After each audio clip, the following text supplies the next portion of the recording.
நல்ல கறி குழம்பு வாசம். சரி, நம்ம போய் நம்ம மருமவள்கிட்ட சொல்லுவோம் கறி குழம்பு வைக்க சொல்லி. ஏம்மா சின்ன பொண்ணு, சின்ன பொண்ணு. என்னங்க அத்தை? இன்னைக்கு கறி குழம்பு வச்சிரு சின்ன பொண்ணு. சரிங்க அத்தை. அரை மணி நேரத்துக்கு போறவு. சின்ன பொண்ணு போய் அரை மணி நேரம் ஆச்சு, இன்னும் கறி குழம்பு வாசம் வரவே இல்லையே. சரி போய் பாப்போம். 1 2 3 இந்த 3 மட்டும் போதுமா? ஆனா இந்த அத்தைக்கு என்ன லூசா? கறி எல்லாம் போட்டு குழம்பு வைக்க சொல்லுது. அடி சின்ன பொண்ணு, என்னடி பண்ணிட்டு இருக்க? நீங்க தானே இந்த கறி குழம்பு வைக்க சொன்னீங்க, அத கறி அள்ளிட்டு இருக்கேன். ஏன் இந்த கறி போதாதா என்ன? ஏம்மா மருமவளே, தோ வந்துட்டே அத்தை. இந்த தேங்காவை ஒரு நல்ல கல்லா பார்த்து வேகமா அடிச்சு ரெண்டா உடைச்சிட்டு வாமா. சரிங்க அத்தை, இப்போ ஓடி வந்துடுறேன். அரை மணி நேரத்துக்கு போறவு.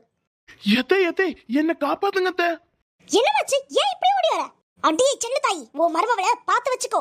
ஏண்டி ஏன் மருமவ என்ன பண்ணா? அந்த தேங்காயை கொண்டாந்து என் நெஞ்சிலே போட்டு அடிக்கிறா. ஏன் சின்ன பொண்ணு, நான் போய் உன்னை கல்லில தானே உடைக்க சொன்னேன். எத்தை, நீங்க தானே போன வாட்டி சண்டை போடுறப்ப சொன்னீங்க அவ சரியான கல் நெஞ்சக்காரின்னு. அதான் அந்த கல் நெஞ்சிலே போய் இந்த தேங்காவை உடைக்க பார்த்தேன். மாமியார் மருமவளும் சேர்ந்து என்ன சாகடிக்க பாக்குறீங்களா?